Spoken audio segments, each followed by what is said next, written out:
میں شوہر کے ساتھ روزہ امام حسین پر گئی تو وہاں کی مٹی اٹھا کر اپنے ساتھ لے آئی۔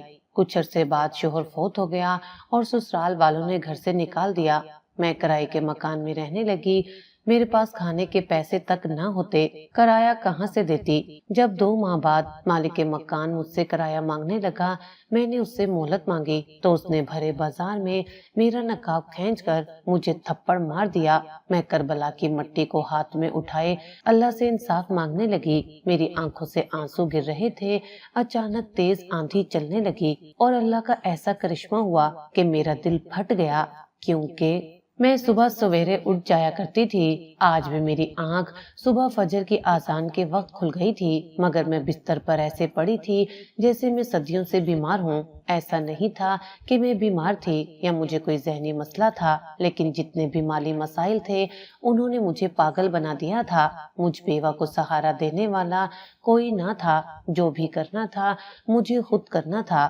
ساری رات میں یہی سوچتی رہی کہ مالک مکان میرے در پر آ کر مجھے تمام لوگوں کے سامنے للکارے گا تو میں کیا کروں گی؟ اس سوچ کو کئی بار ذہن میں جھٹکا اور سوچا اللہ تو میرے ساتھ ہے، لیکن میں آخر انسان تھی۔ جب تک اس بات سے پیچھا چھڑواتی، میں نے مالک مکان کا کرایہ 2 ماہ سے نہیں بھرا تھا اور مالک مکان مجھے مسلسل ذلیل کر رہا تھا۔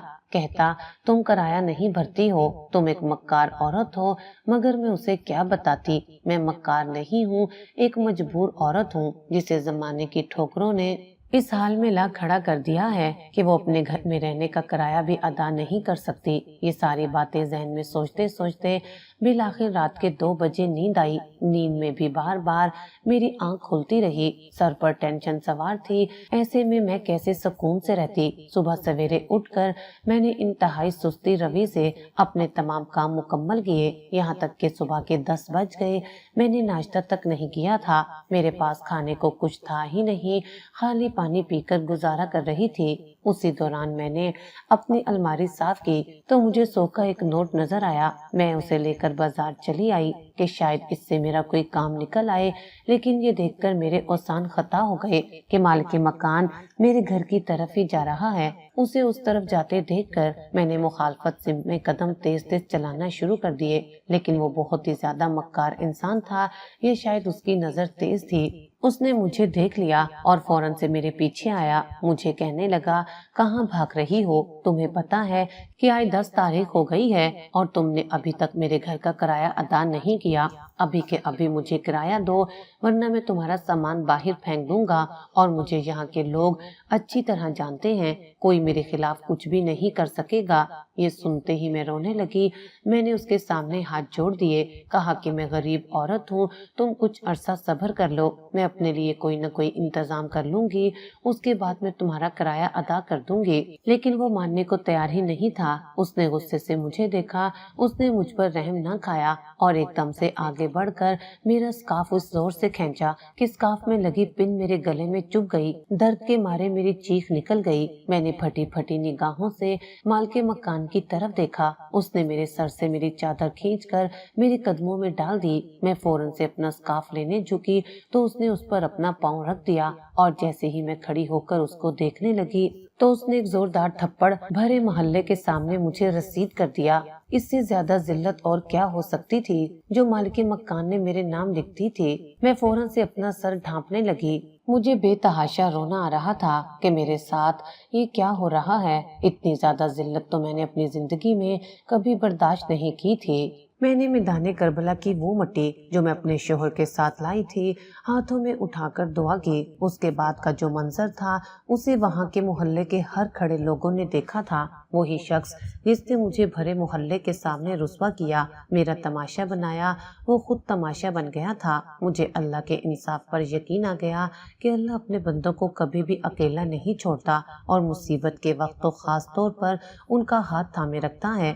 میرے ساتھ بھی یہی سب کچھ ہوا تھا۔ میں نے اپنا سر تو ڈھانپ لیا، لیکن میری بے عزتی رسوائی کا بدلہ اللہ نے اس سے لیا، اور صرف میں نہیں بلکہ وہاں کھڑا ہر شخص یہ منظر اپنی آنکھوں سے دیکھ چکا تھا۔ میں وہیں سجدے میں گر گئی، کیونکہ میرے اللہ نے میرے حق میں فیصلہ فرمایا تھا اور مجھے انصاف سے روشناس کیا۔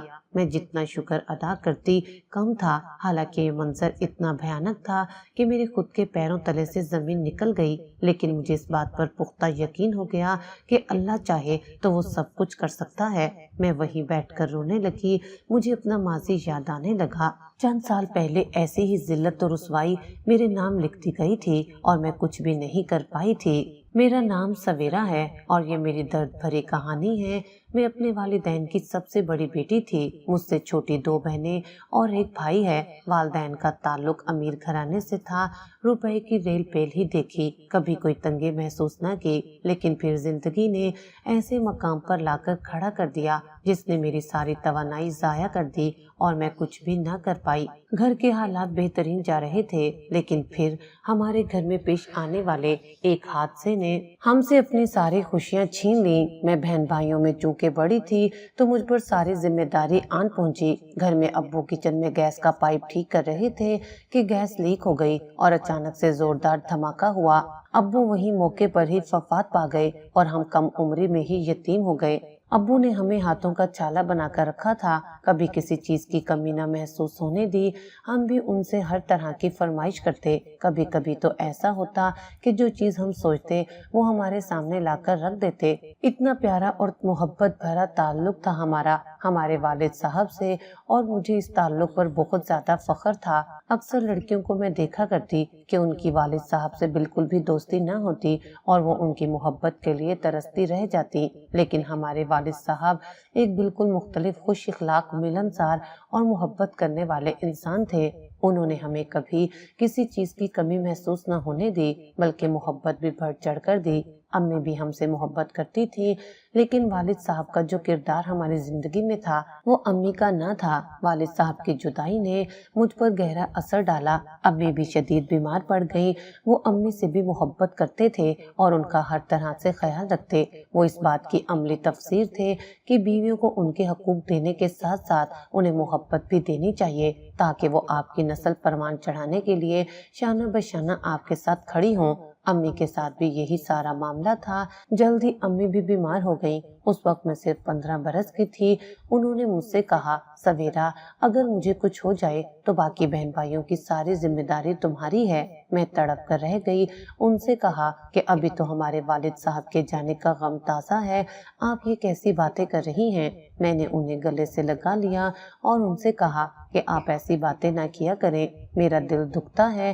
لیکن وہ ٹھیک کہا کرتی تھی۔ جس دن انہوں نے مجھے یہ بات کہی اسی دن ان کا انتقال ہو گیا اور میں بھری دنیا میں اکیلی رہ گئی۔ رشتے دار جب تک تھے، جب تک پیسہ تھا، اور جب والد صاحب چلے گئے تو سب کچھ ان کے ساتھ ہی چلا گیا۔ 15 برس کی عمر میں اتنا بڑا صدمہ سہنا بہت مشکل تھا۔ حالانکہ والد صاحب نے ہمارے لیے جمع پونجی چھوڑی ہوئی تھی۔ علاقے میں ہمارے 2-3 دکانیں تھیں جن کا کرایہ آتا تو ہم آرام سے بیٹھ کر کھا سکتے تھے، لیکن اب مجھے اپنے بہن بھائیوں کی فکر تھی۔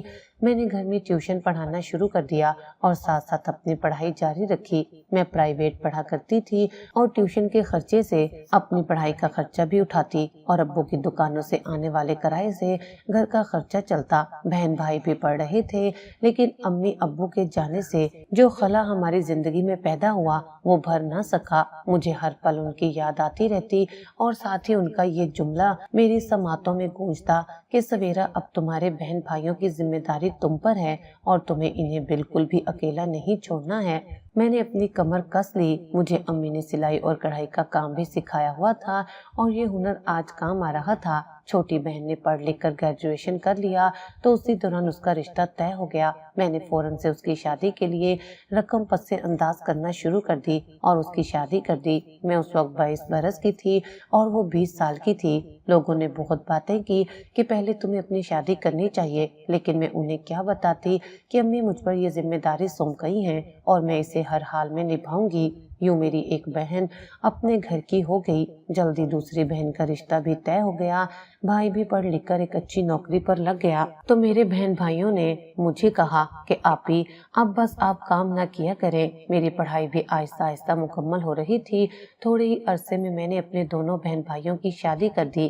بھابھی کے آتے ہی معاملہ مختلف ہو گیا۔ بھائی نے اپنی پسند سے شادی کی تھی، اس لیے بھابھی کا رویہ مجھ سے اکثر ایسا ہوتا جیسے میں کوئی اچھوت ہوں۔ حالانکہ حالانکہ ان تمام لوگوں کو اپنے اپنے گھروں کا کام کرنے کے لیے میں رات رات تک دیر تک جاگ کر اپنے کام نپٹایا کرتی، گھر کو سنبھالا کرتی، پڑھائی الگ کرتی۔ میں نے کبھی اپنے بہن بھائیوں پر کوئی بوجھ نہ ڈالا تھا۔ امی کی بات کو اپنے پلو سے اس قدر کس کر باندھ لیا کہ پھر اسے کبھی نہ چھوڑا اور خود کی خوشیوں کو ان پر قربان کر دیا۔ کبھی کبھی مجھے لگتا کہ محلے والے ٹھیک ہی کہتے تھے، اگر میں خود غرض ہو کر اپنا سوچتی تو میں آج ایک خوش و خرم زندگی گزار رہی ہوتی۔ میری عمر 26 برس ہو چکی تھی، حالانکہ یہ کوئی بہت زیادہ عمر تو نہ تھی، لیکن ان 26 برسوں میں مجھے ایسا لگتا تھا کہ جیسے میں نے 30 سال کا تجربہ حاصل کر لیا ہے۔ بھابھی کا رویہ دیکھ کر مجھے شدت سے اس بات کا احساس ہوتا کہ کاش میں اپنے بارے میں سوچ لیتی، لیکن پھر میں نے اپنی زبان پر تالا لگا دیا۔ میں اپنے بھائی کا گھر کسی صورت خراب نہیں کرنا چاہتی تھی، میں ہمیشہ اسے خوش دیکھنا چاہتی تھی، لیکن شاید اسے اپنی بہن پر رحم نہ آیا اور وہ اپنی بیوی کا غلام بن گیا۔ میں نے پورے 2 سال اس کی بیوی کی خدمت کی، اس کے بچوں کو پالنے میں اس کی مدد کی، لیکن یہ لوگ احسان فراموش ثابت ہوئے اور مجھے ہر بار ایک غیر ضروری چیز کی طرح سائڈ پر لگا دیتے۔ مجھ سے یہ سب کچھ برداشت نہیں ہو رہا تھا۔ اب ہر چیز میری حد سے باہر ہونے لگی۔ میری بہنوں نے بھی اپنی زندگی میں خود کو اتنا مصروف کر لیا کہ انہیں میری فکر نہ ستاتی، نہ انہیں یہ خیال آتا کہ بڑی بہن کی بھی اب شادی کر دینی چاہیے۔ میں اپنے منہ سے اپنے رشتے کا کہتی کیسی لگتی؟ یقیناً لوگ مجھے اس پر بھی باتیں سناتے اور میں اب یہ سب کچھ برداشت کرنے کے قابل نہ تھی۔ مزید سال گزرتے گئے، پورے 6 سال تک میں نے بھائی اور بھابھی کی باتیں برداشت کی، ان کے بچوں کی بھی جھڑکیاں سنی، حالانکہ وہ عمر میں بہت چھوٹے تھے، لیکن ظاہر ہے جو ماں باپ انہیں سکھائیں گے وہ وہی اپنی تربیت میں ظاہر کریں گے۔ اس کی ماں نے میرے خلاف یعنی پھپھو کے خلاف ان کے دل میں اتنا زہر بھر دیا تھا کہ وہ بات بے بات مجھے باتیں سناتے اور کئی بار تو یہ بھی کہا کہ پھپھو آپ ہمارے گھر سے چلی کیوں نہیں جاتی؟ میں ان کی باتیں چپ چاپ برداشت کرنے پر مجبور تھی۔ مجھے سمجھ نہیں آتا تھا کہ میں کیا کروں، کہاں جاؤں۔ بس ہر وقت رو رو کر اللہ سے دعا مانگتی کہ یا اللہ میری زندگی کا کایا پلٹ دے۔ جن لوگوں کے لیے میں نے اپنی زندگی وقف کر دی، آج وہی لوگ مجھ سے منہ موڑے ہوئے ہیں۔ بھائی تو بھائی، بہنوں نے بھی مجھ سے پوچھنا تک گوارا نہ کیا کہ تم کس حال میں جی رہی ہو۔ کبھی کبھی تو میرے کپڑے اس طرح پھٹے پرانے ہو جاتے کہ انہیں پہنتے ہوئے بھی شرم آتی، لیکن بھائی نے مجھے ایک پیسہ ہاتھ میں نہ دیا کہ تم بھی اپنی پسند کی کوئی چیز لے لو یا تم اپنے لیے کپڑے خرید لو۔ جو کچھ میں محنت کرتی وہ اپنے اوپر خرچ کرنے کا سوچتی تو بھابھی کوئی نہ کوئی بہانہ بنا کر مجھ سے وہ سارے پیسے لے لیتی، اور سچ بات تو یہ تھی کہ میں اپنی بھتیجی اور بھتیجے سے بہت محبت کرتی تھی، اس لیے میں ان پر جان نچھاور کرنے کے ساتھ ساتھ کبھی کبھی خرچہ بھی کر دیتی۔ پر اب میں تھک چکی تھی، جیسے لگتا تھا کہ میں 30 سال میں 60 کی ہو چکی ہوں اور میری ہڈیوں میں دم نہیں ہے۔ یہ وہی بہن بھائی تھے جن کے لیے میں نے اپنی زندگی قربان کر دی، اور اب وہ مجھے پلٹ کر پوچھنے تک کے لیے راضی نہ تھے۔ ایسے میں میری زندگی میں تازہ ہوا کا ایک جھونکا میری پڑوسن رضیہ باجی کی صورت میں آیا۔ رضیہ باجی بہت اچھے اخلاق کی مالک تھیں۔ میں اکثر ان کے پاس چلی جاتی تو اپنا حال دل سناتی، کیونکہ میرے پاس کوئی انسان ایسا میسر نہ تھا کہ جسے میں اپنا دل کا حال سنا کر اپنا دل ہلکا پھلکا کر لیتی۔ رضیہ آنٹی میری حالت سے اچھی طرح واقف ہو چکی تھی۔ انہوں نے مجھے کہا، تم کہو تو میں تمہارے لیے ایک رشتہ بھیج دوں۔ میں جو بھائی اور بھابھی کے رویوں سے بے حد تنگ آ گئی تھی، میں نے انہیں کہہ دیا کہ ہاں ضرور، اگر آپ کی نظر میں کوئی لڑکا ایسا ہے جو مجھے اس عمر میں قبول کرے اور میرے ساتھ زندگی گزارنے کا خواہش مند ہو تو آپ ضرور رشتہ بھیجیں۔ یوں 1-2 مہینے کے اندر اندر ہی رضیہ آنٹی نے اپنی جاننے والی کے بیٹے کا رشتہ بھیج دیا۔ میرے شوہر بھی سب سے بڑے بھائی تھے، انہوں نے بھی اپنے بہن بھائیوں کے لیے قربانیاں دی تھیں۔ انہیں اپنے اپنے گھر کا کر دیا تھا، اور جو کچھ ان کے ساتھ معاملہ تھا وہی میرے ساتھ تھا، یعنی ان کے بارے میں بھی کسی نے نہ سوچا کہ اب ان کو بھی شریک حیات کی ضرورت ہوگی۔ میرے شوہر نے اپنی زندگی کا آدھا حصہ بیرون ملک رہ کر گزارا تھا۔ وہ 40 برس کے تھے اور میں 30 برس کی، 10 سال کا فرق تھا، لیکن مجھے اب اس فرق سے کوئی لینا دینا نہیں تھا۔ میں ان سے محبت کرنے لگی کیونکہ ہم دونوں کی داستان میں کوئی فرق نہ تھا۔ رضیہ آنٹی نے رشتہ طے کرایا تو بھائی بھابھی نے تو جیسے جان چھڑانے کے لیے فوراً سے ہاں کر دی اور انتہائی سادگی سے نکاح ہوا۔ جس میں نے سفید رنگ کا جوڑا پہنا، لال دوپٹہ اوڑھا اور یوں میں ان کے گھر سے رخصت ہو کر آ گئی۔ ان کے ساتھ ان کی ماں اور باقی بھائی بھی رہتے تھے۔ بہنیں تو شادی شدہ تھیں، لیکن ہر کوئی میرے بہن بھائیوں کی طرح مطلبی اور خود غرض تھے، جنہیں صرف اپنے آپ سے مطلب تھا۔ لیکن مجھے ان کی کوئی اب پرواہ نہ تھی، کیونکہ میں نے ان کے گھر جانا ہی چھوڑ دیا۔ میرے شوہر اچھے انسان ثابت ہوئے، لیکن کہتے ہیں نا کہ جب زندگی حسین ہونا شروع ہوتی ہے تو وہی ختم ہو جاتی ہے۔ میری شادی کو محض 6 مہینے ہوئے تھے، میرے شوہر کو ایک انجانی بیماری میں مبتلا ہو گئے اور بستر سے لگ گئے۔ ایسے موقع پر ان کے بہن بھائی کی اصلیت کے بارے میں مجھے صحیح معنوں میں اندازہ ہو گیا۔ میں جو یہ سمجھ رہی تھی کہ اب زندگی آسان ہو گئی ہے اور مجھے کسی آزمائش سے نہیں گزرنا پڑے گا، اللہ تعالیٰ نے میرے لیے ایک بہت بھیانک آزمائش لکھ کر رکھ دی تھی۔ میرے شوہر جو اچھا خاصا پیسہ کماتے تھے اور امیر شمار ہوتے، ان کی بیماری کو دیکھ کر میرا دل جلتا رہتا۔ ان کے تمام بہن بھائی آ کر ان کے پاس بیٹھ کر باتیں تو ضرور کرتے، لیکن کسی سے یہ نہ ہوا کہ اپنی بھابھی سے پوچھ لیں کہ آیا انہیں کسی چیز کا مسئلہ تو نہیں ہے۔ ان کے بقول بھائی نے اپنی ساری زندگی اتنا کما کر جمع کیا ہے کہ اگر بھائی کو کچھ ہو بھی جاتا ہے کہ ان کی بیوہ آرام سے بیٹھ کر کھا سکتی ہے۔ ان کے منہ سے ایسی باتیں سن کر میرا دل خون کے آنسو رو پڑا تھا۔ میرے شوہر نے مجھے تسلی دی تھی کہ تم ان کے بارے میں دل برا نہ کیا کرو، یہ لوگ سب کچھ بھول چکے ہیں، لیکن اللہ نہیں بھولتا، اللہ ہمارے ساتھ ہے۔ میں ان کا حوصلہ دیکھ کر حیران رہ جاتی کہ کس قدر بلند حوصلے والے انسان تھے، اور میں تو بالکل ٹوٹ کر بکھر گئی۔ میرے میکے سے بھی کوئی نہ آیا کہ میرے شوہر کی خیریت و عافیت ہی دریافت کر لیں۔ مجھے بہت زیادہ دکھ ہوا کرتا۔ رفتہ رفتہ میں نے اپنے شوہر کی اتنی خدمتیں کی کہ وہ چلنے پھرنے کے قابل ہو گئے، لیکن ابھی بھی وہ کمزور تھے اور وہ کام پر نہیں جا سکتے تھے۔ چنانچہ ان کا کاروبار جو انہوں نے دوسرے شخص کے حوالے کیا تھا، اس میں اس نے گھپلا کیا اور میرے شوہر کو لاکھوں کا نقصان ہو گیا۔ یہ ان کے لیے ایک بہت بڑا صدمہ تھا۔ اب وہ اکثر چپ رہنے لگے، حالانکہ وہ میرے سارے حقوق پورے کیا کرتے تھے، خرچے کے لیے پیسے بھی دیا کرتے۔ انہوں نے کاروبار کو دوبارہ سے سنبھال لیا تو ایک بار پھر سے ان کے بہن بھائیوں کا رش ان کے پاس لگ جاتا اور وہ ان کی خوشامد کرنے لگتے، لیکن اب وہ اچھی طرح جان چکے تھے کہ یہ تمام رشتے محض دھوکہ ہیں اور کچھ بھی نہیں، اور صرف اپنے مطلب پر ان کی راہ دیکھتے ہیں، اس کے علاوہ اور کوئی مقصد نہیں ہے۔ میں نے اپنے شوہر کو اچھی طرح سمجھا دیا تھا کہ مومن ایک ہی سوراخ سے بار بار نہیں ڈسا جاتا۔ جیسے میں نے اپنے بہن بھائیوں کو ان کے حال پر چھوڑ دیا ہے، آپ بھی انہیں ان کے حال پر چھوڑ دیں، البتہ ان کی باتوں میں نہ آئیے گا۔ میرے شوہر نے یہ نصیحت سمجھ لی اور ہم دونوں دوبارہ سے اپنی زندگی کی گاڑی کھینچنے لگے۔ میری شادی کو 2 سال کا عرصہ ہو چکا تھا اور اولاد نہیں تھی۔ یہاں بھی سسرال والوں نے چین سے نہ جینے دیا اور ایک ہی بات کرتے رہتے کہ بڑی عمر کی عورت سے شادی کرنے کا یہی نقصان ہوتا ہے، بچے نہیں ہوتے۔ میں ان کی یہ باتیں سنتی تو میرے دل پر جیسے کوئی چھریاں چلاتا اور میں رو پڑتی۔ ایسے میں میرے شوہر آگے بڑھ کر مجھے تسلی دیتے کہ اللہ کی اس بات میں بھی کوئی مصلحت ہوگی جسے ہم نہیں سمجھ سکتے۔ اگر وہ ہمیں اولاد نہیں دینا چاہتا تو ہم اسے لڑ جھگڑ کر نہیں لے سکتے۔ یہ سب کچھ اللہ کی منشا کے مطابق ہے اور ہمیں اس کے آگے سر جھکانا ہے۔ میں ان کا صبر دیکھ کر کبھی کبھی حیران رہ جاتی تو وہ مجھے کہتے کہ رشتوں نے اتنا ڈسا ہے کہ جس کی بنا پر وہ صبر کرنا سیکھ چکے ہیں، اور مجھے بھی صبر کی تلقین دیتے۔ دن گزرنے لگے۔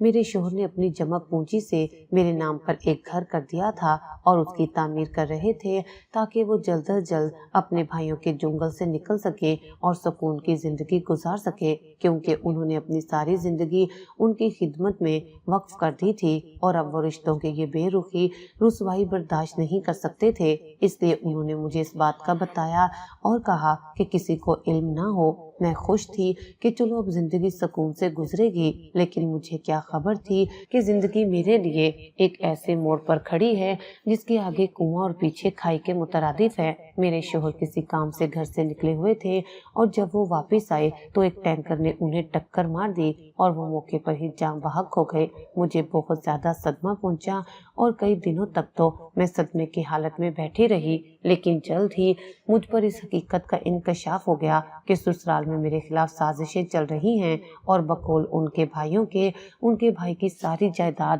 ان کے بھائیوں کو جائے گی اور ان کی بیوہ کو کچھ بھی نہیں ملے گا۔ میں یہ سن کر کیا رد عمل دیتی؟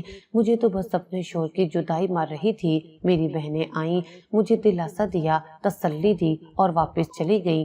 ان سے یہ نہ ہوا کہ ہماری بیوہ بہن کہاں جائے گی، ان کے نزدیک تو یہ تھا کہ شاید میرے سسرال والے بہت اچھے ہیں، لیکن ان کی اصل حقیقت تو صرف مجھے پتا تھی۔ اب میں ہر وقت اسی پریشانی میں مبتلا رہتی کہ میرے ساتھ کیا ہوگا اور میں کیسے اپنی باقی کی زندگی گزاروں گی۔ شوہر کی وفات کے 3 دن بعد ہی مجھ پر ایک اور انکشاف ہوا کہ اب میں اکیلی نہیں ہوں اور میں حاملہ ہوں۔ یہ خبر سن کر مجھے سمجھ نہ آیا کہ میں خوشی سے ہنسوں یا دھاڑے مار مار کر روں۔ مجھے خوشی کی خبر ایک ایسے موقع پر ملی تھی کہ میں نہ ٹھیک سے خوش ہو پا رہی تھی نہ اپنا غم منا پا رہی تھی۔ زندگی ایک ایسے موڑ پر آ کھڑی ہو گئی جہاں میں حیران رہ گئی تھی۔ میں نے یہ خبر معلوم ہوتے ہی اپنے سسرال والوں کو بتایا کہ میں ماں بننے والی ہوں اور آپ کے بھائی کے بچے کو جنم دینے والی ہوں۔ مجھے لگا تھا کہ یہ خبر سنتے ہی ان کا رویہ میرے ساتھ ٹھیک ہو جائے گا، لیکن میں بالکل غلط تھی۔ انہیں یہ فکر لاحق ہو گئی کہ اگر ان کے بھائی کے بچے نے بڑے ہو کر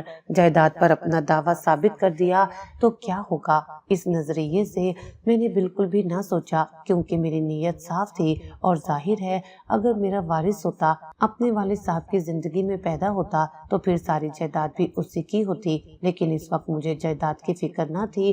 اس وقت تو مجھے چھت کے بھی لالے پڑے ہوئے تھے کہ اگر انہوں نے مجھے گھر سے نکال دیا تو میں کیا کروں گی، اور میرا اندازہ ان کے بارے میں بالکل درست تھا۔ انہوں نے یہ خبر سنتے ہی آپس میں میٹنگ کرنا شروع کر دی اور تمام بہن بھائیوں کے مشترکہ فیصلے سے یہ طے پایا کہ وہ اپنے بھائی کی بیوہ کو اس گھر سے نکال کر ہی دم لیں گے۔ مجھے ان کا منصوبہ پتہ چل گیا تھا۔ میں نے ان کے سامنے منتیں کرنا شروع کر دی کہ وہ مجھے سسرال سے نہ نکالے۔ بیوہ ہو گئی ہوں تو اس کا یہ مطلب نہیں ہے کہ شوہر سے ناطہ ہی ختم ہو گیا ہے۔ میں آج بھی اسی کی ہی بیوہ کہلاتی ہوں، جس کا مطلب ہے کہ ان سے میرا رشتہ برقرار ہے۔ ان کے مرنے سے میرا رشتہ ختم نہیں ہو گیا اور اب تو میں ایک بچے کی ماں بھی بننے والی ہوں، لیکن انہوں نے میری ایک نہ سنی اور میرے شوہر کی وفات کے ٹھیک 1 ہفتے بعد، جبکہ میں عدت میں تھی، انہوں نے مجھے گھر سے باہر نکال دیا۔ میں بہت زیادہ دکھی ہو گئی۔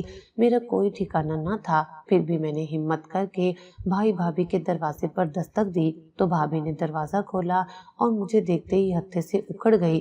کہنے لگی، تم خود تو برباد ہو گئی ہو، اب یہاں کیا لینے آئی ہو؟ شروع سے ہی تمہارے نصیب خراب ہے، شادی بھی زائد عمر میں کی اور اب بیوہ بھی ہو کر آ گئی ہو۔ ایسے میں ہم کیا ہی کر سکتے ہیں؟ ایک دن بس ان کے گھر ٹھہر سکی اور اپنے دل پر مزید زخم برداشت نہ کر سکی۔ مجھے تو اپنے ماں جائے پر افسوس ہوتا کہ وہ تو میرا بھائی تھا، بھابھی تو پرائی تھی، وہ تو میرا اپنا تھا نا۔ اس نے بھی مجھے رکھنا گوارا نہ کیا بلکہ اپنی بیوی کا ساتھ دیا۔ ویسے بھی میں نے اپنی زندگی کے 6 سال ان کی خدمت کر کے گزارے تھے اور ان 6 سالوں کا تو کوئی حساب ہی نہیں تھا جو میں نے قربانیاں کر کے انہیں پڑھا لکھا کر دی تھی۔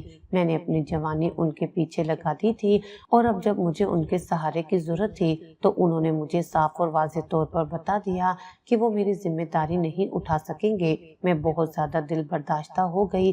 میرے شوہر نے اچھے وقتوں میں کچھ رقم پس انداز کر کے رکھی ہوئی تھی، وہی رقم میرے کام آ رہی تھی۔ اس رقم سے میں نے ایک کرائے کا گھر ڈھونڈ لیا اور وہاں جا کر رہنے لگی، لیکن ظاہر ہے نقد رقم بھی کب تک کام آتی؟ میں حاملہ بھی تھی اور سچ کہوں تو اب مجھ میں اتنی ہمت اور طاقت نہ تھی کہ میں لوگوں کے گھروں میں جا کر کام کروں، دوبارہ سے سلائیاں کڑھائیاں شروع کر دوں یا اپنی پڑھائی کے حساب سے کہیں ٹیچنگ ہی شروع کر دوں، لیکن مجھے کچھ نہ کچھ تو کرنا ہی تھا۔ زندگی نے اتنے دکھ دیے تھے کہ میں سب کچھ بھول چکی تھی، کیا سلائی کیا کڑھائی کچھ بھی یاد نہ تھا۔ ایسے میں کیا کرتی؟ میں بس اپنے گھر میں عدت سکون سے گزارنا چاہتی تھی اور میری عدت تو ویسے بھی لمبی ہو گئی تھی، جب تک 9 مہینے نہ گزرتے میری عدت مکمل ہونے والی تھی۔ ایسے میں کرائے کے گھر کے مکان میں رہ کر اداسی سے در و دیوار کو دیکھ کر کہ کب میری زندگی میں سکون آئے گا، سکون آ کر چلا بھی گیا اور میں اکیلی رہ گئی۔ اب دن رات میرے روتے ہوئے گزرنے لگے۔ میں اللہ سے رو رو کر دعا کرتی کہ یا اللہ میرے لیے کوئی راستہ کھول دے۔ اب تو مجھے مالک مکان سے بھی بات کرتے ہوئے شرم آتی تھی کہ پچھلے 1 مہینے سے میں نے اسے کرایہ نہیں دیا تھا، اور میں نے آس پاس کے محلے داروں سے سنا تھا کہ یہ مالک کا مکان اتنا سخت ہے کہ اگر اسے 2 مہینے کا کرایہ نہ بھرا جائے تو وہ سامان اٹھا کر باہر پھینک دیتا ہے اور کوئی اسے کچھ بھی نہیں کہہ پاتا۔ مجھے شدت سے احساس ہوا کہ میں نے غلط شخص کا مکان کرائے پر لے لیا ہے۔ میں نے ہمت شروع کی اور ایک اسکول میں جاب کے لیے اپلائی کر دیا۔ وہاں میں نے صاف اور واضح طور پر بتا دیا کہ میں عدت میں ہوں اور میں ابائی میں اسکول پڑھانے کے لیے آیا کروں گی۔ میری عدت ختم ہو جائے گی تو میں ان کے اصول و ضوابط پر چلوں گی۔ لیکن اسکول کی پرنسپل بہت اچھی انسان تھی۔ انہوں نے میری مجبوری کو سمجھا اور مجھے ایڈوانس میں سیلری دی۔ سیلری کم تھی لیکن میں نے گھر میں اس سے راشن ڈلوایا اور 1 مہینے کے پیسے کرایہ دار کو تھما دیے۔ اب مزید 2 مہینے کا کرایہ باقی تھا۔ میں نے اسے کہا کہ میں آہستہ آہستہ کر کے آپ کو کرایہ دے دوں گی، کیونکہ میں بیوہ ہوں اور میں نوکری کرتی ہوں۔ نوکری سے ابھی ایڈوانس سیلری لے لی ہے، چنانچہ اب 1 مہینے بعد ہی سیلری آئے گی، تب تک آپ کو میرا بھروسہ کرنا پڑے گا۔ مالک مکان نے تو مجھے بری طرح جھڑک دیا کہ 2 مہینے کا کرایہ آپ کو ترتیب سے دینا ہوگا اور میں آپ کو کچھ مہلت دے رہا ہوں۔ اس کے بعد اگر میں کرایہ لینے آؤں اور آپ نہیں دیں گی تو میں آپ کا سامان باہر اٹھا کر پھینک دوں گا۔ اس کی یہ بات سن کر میرے پیروں تلے سے زمین نکل گئی تھی۔ میں نے اسے سمجھانا چاہا لیکن اس نے میری ایک نہ سنی۔ کہا کہ کہیں سے بھی قرض کرو، کچھ بھی کرو، لیکن مجھے کرایہ وقت پر چاہیے ہوگا۔ میں نے پہلے ہی 3 مہینے انتظار کیا ہے۔ اب یہ میرا حق ہے کہ میں 1 مہینے کا کرایہ لے کر باقی 2 مہینے کا کرایہ آپ سے وصول کروں۔ اس کی بات سن کر ایک لمحے کے لیے میرا دل دھڑکنا بھول گیا۔ میں نے اس سے کہہ دیا کہ بھائی میں تمہارے کرائے کا انتظام کر دوں گی، لیکن اصل میں بہت زیادہ ڈری ہوئی تھی کہ میں کرائے کا انتظام کہاں سے کروں گی۔ جتنی تنخواہ تھی وہ گھر کے خرچے میں ہی نکل گئی۔ گھر بھی کوئی بہت زیادہ بنا ہوا نہ تھا بلکہ ٹوٹا پھوٹا سا ہی تھا۔ ایسے میں کہاں سے مزید سیلری لیتی؟ پرنسپل بھی مجھ سے تنگ آ جاتی۔ میں اب صحیح معنوں میں چکرا کر رہ گئی تھی۔ میں نے سوچ لیا کہ میں سلائی کڑھائی شروع کر دیتی ہوں۔ یوں میں نے محلے کے گھروں میں جا جا کر بتانا شروع کیا کہ میں سلائی کرتی ہوں، کہ اگر کسی کو اپنے گھر کے کپڑے سلوائی کروانے ہوں تو وہ مجھے بھیج دے۔ لیکن کسی نے میری بات کا جواب نہ دیا۔ ویسے بھی میں صبح سویرے اٹھ کر ٹیچنگ کرنے کے لیے نکل جاتی تھی۔ ایسے میں مجھے کون جواب دیتا، اور اگر کوئی مجھے کپڑے سلنے کے لیے دیتا بھی تو پھر میں اچھے طریقے سے سلائی نہ کر پاتی۔ ایک طرف مجھے ڈاکٹر سے دوائیاں بھی لینی تھی کیونکہ میں ماں بننے والی تھی، اور اس مقصد کے لیے مجھے شروع سے ہی اپنے بچے کا خیال رکھنا تھا۔ میں صحیح معنوں میں چکرا کر رہ گئی تھی۔ کبھی کبھی مجھے شدت سے رونا آتا کہ یا اللہ تو نے میرے شوہر کو مجھ سے اس وقت چھین لیا جب مجھے اس کی سب سے زیادہ ضرورت تھی۔ اب اکثر راتوں کو میں جاگ کر گڑ گڑا کر اللہ سے آسانی کی دعا مانگتی، لیکن پھر وہ ہوا جس کا میں نے کبھی سوچا بھی نہیں تھا۔ دن جیسے تیسے کر کے گزرنے لگے۔ اسکول میں بھی دوسری تمام اساتذہ میری موجودگی سے خوش نہ تھیں۔ سیاست شروع ہو چکی تھی اور انہوں نے مجھے پرنسپل کی نظروں میں گرانا شروع کر دیا۔ میرے لیے بہت زیادہ مشکل مرحلہ تھا۔ دوسری طرف میں امید سے بھی تھی تو چھوٹی چھوٹی بات بھی بہت ہی زیادہ محسوس ہو رہی تھی۔ میں کہاں جاتی، کیا کرتی، کچھ سمجھ نہیں آ رہا تھا۔ زندگی بالکل ایک بند گلی کی طرح ہو گئی جس کا کوئی راستہ نظر نہیں آ رہا تھا۔ جیسے تیسے کر کے مہینہ گزر گیا اور اب مجھے یہ خوف پیدا ہو گیا کہ اگر مالک مکان نے آ کر مجھ سے کرایہ طلب کیا تو میں اسے کیا جواب دوں گی کہ میرے پاس تو اس وقت اپنی دوائی تک کے پیسے نہیں تھے۔ مہنگائی بہت زیادہ بڑھ چکی تھی اور ایسے میں اپنا خیال تک نہیں رکھ پا رہی تھی تو میں اسے کرایہ کیسے دیتی؟ یہ میرے لیے ایک بہت مشکل مرحلہ آ گیا تھا۔ اب میں دن رات یہی سوچتی رہتی کہ اگر مالک مکان گھر پر آ گیا اور اس نے مجھے سامان باہر پھینکنے کی دھمکی دی اور سامان ہی میرا اٹھا کر باہر پھینک دیا تو میں کہاں جاؤں گی؟ میرے پاس تو کوئی ٹھکانہ بھی نہیں ہے۔ میں صورتحال کے لیے خود کو تیار کرنا چاہتی تھی لیکن میں تیار نہ کر سکی، اور وہ دن بھی قریب آیا کہ جب مجھے قدرتی طور پر گھر میں بے چینی شروع ہو گئی۔ یہاں یہ بات بتاتی چلوں کہ میں ابھی تک عدت پہ تھی اور میں جب بھی کہیں باہر جاتی یا اسکول میں پڑھانے جاتی تو میں حجاب میں پڑھایا کرتی تھی کہ میری عدت پر کوئی فرق نہ پڑے۔ شدید بے چینی کے عالم میں گھر سے باہر نکل آئی۔ میرے پاس اس وقت صرف